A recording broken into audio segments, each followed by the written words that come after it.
नमस्कार, मैं राकेश परमार और आप देख रहे हैं महत्वपूर्ण मुद्दा।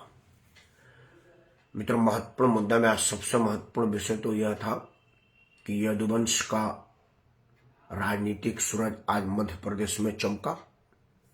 उसकी राजनीतिक चमक पूरे देश भर में बिखरे और खास तौर से उत्तर प्रदेश और बिहार में जो जातीय आधारित राजनीति में परिवार का विकास हुआ है और उसी को समग्र विकास कहा जाता है, उसको आईना देखने को मौका मिले।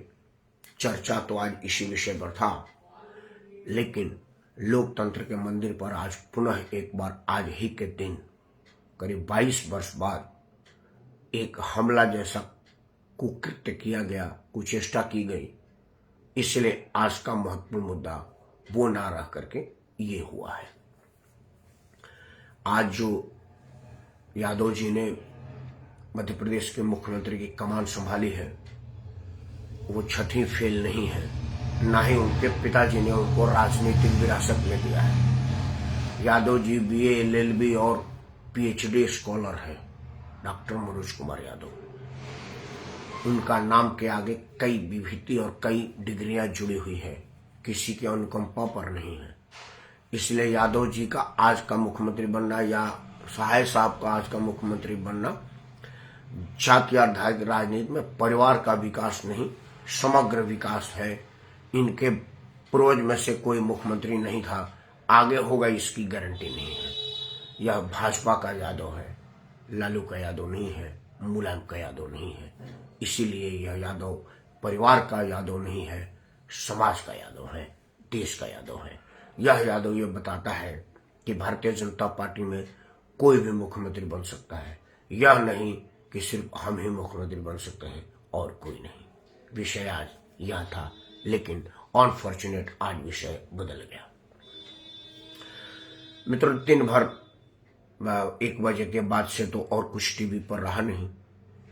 मेरा ये मानना है कि मैं उन्हीं विषयों पर विश्लेषण दिखाता, बनाता या सुनाता हूं जिस पर और विषयों पर और जगह पर नहीं होता है।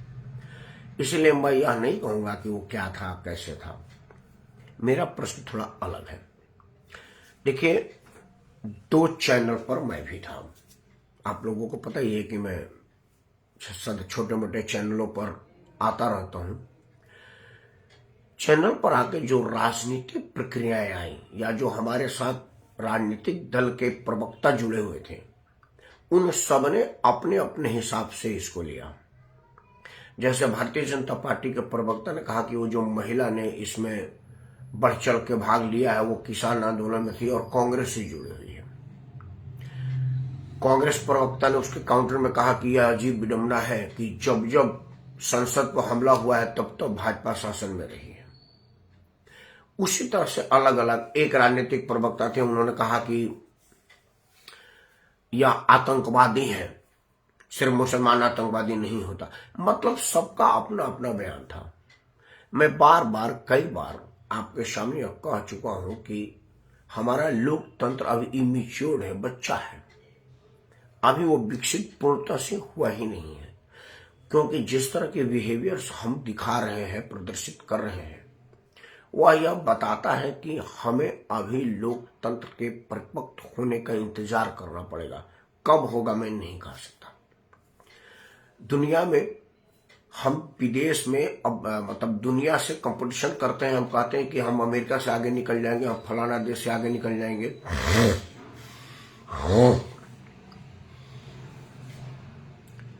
लेकिन दुनिया का हम नकल नहीं करते हैं राजनीतिक रूप से। अमेरिका में एक बार आतंकी कार्रवाई हुई, ओसामा बिन लादेन के लड़ाकों ने व्हाइट हाउस को उड़ा दिया, ट्विन टावर को उड़ा दिया, कई आतंकी वारदात किए, उनके अपने ही हवाई जहाज को हाईजैक करके उन्हीं पर हमला कर दिया। लेकिन अमेरिका के किसी भी राजनीतिक दल ने, अमेरिकी नागरिक ने सरकार का विरोध नहीं किया। उन्होंने कहा कि हम सरकार के हर निर्णय के साथ हैं। आज इजराइल हमास का जो खात्मा करने में सफल हुआ है और करीब करीब खात्मा कर चुका है, उसका वजह यह है कि इजराइल के पक्ष विपक्ष और निष्पक्ष सभी राजनीतिक दलों ने कहा है कि हमारा मुख्य मुद्दा हमास को खत्म करना है, नेतन्याहू से हम निपटने में अपना समय खराब नहीं करेंगे। इसीलिए दिल्ली से भी थोड़े बहुत ज्यादा आबादी वाला इजराइल पूरे अरब कंट्री से अकेला लोहा ले रहा है और तनिक भी सिकन नहीं है, उसमें झिझक नहीं है, कहीं से पीछे नहीं है, क्योंकि वो परिपक्व लोग हैं, राष्ट्र भक्त लोग हैं, राजनीति भक्त लोग नहीं है। मेरे देश के राजनीतिक दल भी राष्ट्रभक्त हैं, उनके राष्ट्रभक्ति पर मैं रत्ती भर भी संदेह नहीं कर रहा हूं, लेकिन राजनीतिक भक्ति नहीं है। वो अपने अपने दल के भक्ति करते हैं और दल के भक्ति में देशद्रोही बातें भी उनके मुंह से निकल जाती हैं और कई बार लगता है जैसे ये देशद्रोह को इंडोर्स कर रहे हैं, जो गलत है। हमें इस विषय पर विचार करना चाहिए। जैसे आज करीब 12:55 पर जो 2 बच्चों ने अंदर, बच्चा नहीं मैं माफी चाहूंगा, जो बच्चे दिख रहे थे आतंकवादी, मैं उनको आतंकी कहूंगा, जो 2 आतंकियों ने जिस तरह से हमारे पार्लियामेंट को दागदार करने का प्रयास किया, हनुमान बेनीवाल और मलुक नागर ने दृढ़ता से उनको पकड़ा, बाद में सुरक्षाकर्मियों ने उस पर काबू किया और जांच चल रही है कि उनके पीछे उनका मनसा क्या, वो बाद में वो रिपोर्ट आएगी कि उसका मनसा क्या था, क्या वो आतंकी थे, किसी राजनीतिक दल के उकसावे पर क्यों कर रहे थे, कि अपना लाइमलाइट में आने के लिए कर रहे थे। वो उनके मनसे की जानकारी होगी या हो नहीं पाएगी मैं ये नहीं कह सकता, क्योंकि सब कुछ हो जाता है और साफ साफ हो जाता है ऐसा नहीं होता है। कई बार देखा गया है कि बहुत कुछ अपने राजनीतिक हित के लिए राजनीतिक आकाओं के मंशा को भाप करके सुरक्षा एजेंसियां करती है। यह हमने देखा है समझौता बम ब्लास्ट में। जब कांग्रेस की सरकार थी, समझौता बम ब्लास्ट में 2 साधुओं को पकड़ करके सैफ्रॉन टेररिज्म का कलर दिया गया था और पाकिस्तान को क्लीन चिट दे दी गई थी। वही जांच एजेंसी जो भारतीय जनता पार्टी की सरकार आई तो उन्होंने पाकिस्तान को दोषी ठहराया और उन तमाम भगवाधारियों को निर्दोष साबित किया। एजेंसी वही थी, सिर्फ सरकार बदला था। तो हमारे सरकार के अधीन काम करने वाली एजेंसियों के जांच करने के तरीके भी कई बार रंगीन हो जाते हैं सत्ता के रंग में। वो दुखद है। इस पर किसी दिन और चर्चा करेंगे। आज संसद पर हमले की चर्चा करें और संसद के हमले के जवाब में राजनीतिक दलों की प्रक्रिया पर चर्चा करते हैं। उनको पकड़ा, वो बाद में पता चलेगा, क्या चलेगा मैं नहीं कह सकता। लेकिन आज चाहिए क्या था हमारे राजनीतिक दल के लोगों को कि सारे लोग बाहर आते, समाचार चैनल वालों से पूछते तो वो कहते कि देखिए 2 अनजान लोगों ने जिनकी विषय में अभी पता नहीं है कि वो असल में है क्या, उनका मंशा क्या है, उन लोगों ने कुछ धुआं जैसा चीज छोड़ा है जो विषैला भी हो सकता था, प्राणघातक भी हो सकता था। हमने उनको पकड़ा है और जांच एजेंसी सुरक्षा बलों को दे दिया है। अब सुरक्षा बल जांच कर रहे हैं, देखते हैं कि क्या निकलता है। सच्चाई इस टाइम तक यही है। उन जो 2 लोग संसद के अंदर गए और जो 2 लोग संसद के बाहर थे, अंदर जाने वाले, संसद के अंदर जाने वाले लोगों में अगर सीधा सीधा लापरवाही जवाबदारी दिख रही है तो वो है सुरक्षा में खड़े उन लोगों का। मैं अगर आज सरकार में होता, गृह मंत्री होता, तो पहले ये पता करता कि किन किन लोगों ने जांच किया है, उन लोगों को मैं सस्पेंड कर देता।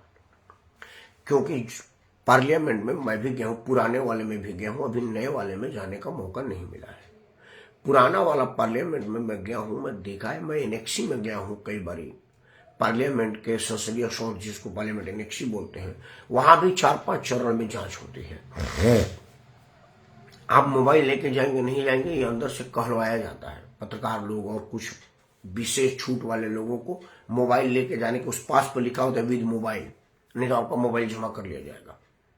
हाँ, यह जरूर है कि जूता खोल करके और कपड़ा उतार करके कभी कोई जांच नहीं हुई। हाँ, मैनुअल जांच होती है, मशीनी जांच होती है, कई चरण में जांच होती है, ये बात है। तो लगता है कि इन लोगों को वो बात बताया गया है, क्योंकि ये चारों के चारों नए लोग हैं और इसके पहले सदन में गए होंगे ऐसा नहीं लग रहा है। तो मतलब उन्होंने जूते में छुपा करके वो विषैला और धुआं उत्पन्न करने वाला कोई चीज लेकर के गए हैं। मतलब कि जो सदन में बार बार गए हुए हैं लोग या सदन के जांच के विषय में जानते हैं, उन लोगों ने इनको ट्रेंड किया है, ब्रीफ किया है, बताया है। इस तरफ किसी का ध्यान नहीं जा रहा है। कोई उसको कह रहा है कि ये है, कोई उसको कह रहा है, नहीं। आप बात समझिए, अगर वो लड़के पहली बार जाते तो हाथ में धुआं वाला लेके जाते, झोले में लेते, थैले में लेके जाते। जूता के अंदर लेकर के जाने का मतलब है कि उनको पता है कि जूता उतार करके जांच नहीं होता, और वो प्लास्टिक और कागज में था, इसलिए मेटल डिटेक्टर ने उसको पकड़ा नहीं और वो बच करके निकल गए। इतनी बारीक सूचना उनको दी गई थी किसी के द्वारा, यह जांच का विषय है और यह जांच में जरूर आना चाहिए कि उनको किसने ब्रीफ किया कि जूता नहीं खुलवाया जाता। क्योंकि पार्लियामेंट की जांच व्यवस्था यूट्यूब पर नहीं है। कोई यूट्यूब पर डाले कि जरा पार्लियामेंट की सुरक्षा जांच बताइए तो उस पर बताएगा, ऐसा नहीं है। अगर आप यूट्यूब पर पार्लियामेंट की सुरक्षा बात करेंगे तो कहा जाएगा कि कई लेयरों में सुरक्षा है। मुझे नहीं लगता कि इस तरह की डीपली सुरक्षा की बात यूट्यूब पर कहीं पर होगा, क्योंकि सदन की सुरक्षा सार्वजनिक नहीं की जा सकती और सार्वजनिक होगी भी नहीं, जैसा मुझे मिला। उससे भी बड़ा बात है कि ये 4 लोग जो पकड़े गए हैं और एक आदमी जो फरार है, और ये पता भी किया जाएगा कि और इसके पीछे कितने लोग हैं। 5 आदमी की इन्वॉल्वमेंट इसलिए आई है कि 4 के 4 पकड़े गए हैं, और एक आदमी जिनने इस गतिविधियों की वीडियोग्राफी की है और करके अपने इंस्टाग्राम पर डाला है, वो किसी ललित झा नाम का या कोई झा नाम का व्यक्ति आया हुआ है। अब वो असल में ललित झा ही है कि कोई और है, या जांच एजेंसी जब उनको गिरफ्तारी हो जाएगी तब पता चलेगा। लेकिन जिस इंस्टाग्राम अकाउंट से दिया गया उस इंस्टाग्राम में नाम ललित झा है, इसीलिए अभी तक ललित झा का नाम का प्रचार किया जा रहा है कि जो 5वां भागा हुआ आतंकी है वो ललित झा है, जिसके पास इन सब लोगों का मोबाइल था, जो अब लेकर के फरार है और उसकी जांच चल रही। हो सकता है मैं जब आपसे बात कर रहा हूं वो पकड़ लिया गया हो, या जांच एजेंसी पकड़ ली हो, अभी उसकी गिरफ्तारी न दिखाई हो, ये अभी मुझे नहीं मालूम है। लेकिन जो 2-3 चीजें इससे निकल करके आई है वह यह आई है कि पुलिस को यह जांचनी पड़ेगी कि वो सारे के सारे लोग बिना किसी बैकग्राउंड के हैं। मतलब इनका कोई आतंकी बैकग्राउंड नहीं है, कोई उग्र बैकग्राउंड नहीं है, कोई स्वभावतः खराब बैकग्राउंड नहीं है। एक जो महिला पकड़ी गई है वो छिटपुट आंदोलनकारियों में आंदोलन में जाती है, कभी किसी चुनाव प्रचार में चली जाती है, कभी किसी चुनाव प्रचार में चली जाती है। ये आम तौर पर नेता बनने की प्रारंभिक प्रक्रिया है, क्योंकि वो किसी दल उल में होते नहीं है, जहां मर्जी वहीं चले जाते हैं और जाते जाते इसी तरह से अपना पहचान बनाते हैं, फिर किसी संगठन से जुड़ करके राजनीतिक दल हो जाते हैं। सबसे बड़ी बात है कि उस महिला से जब पूछा गया कि आप किसी पार्टी के हैं तो उन्होंने बोला नहीं, मेरा कोई पार्टी नहीं है, मेरा कोई नहीं है, मेरा स्वयं हूं। जबकि वो अपने नाम के आगे आजाद लगाई हुई है। मतलब आजाद सेना का समर्थक भीम आर्मी की लोग आजाद लगाते हैं, उसकी समर्थक बताई जा रही है।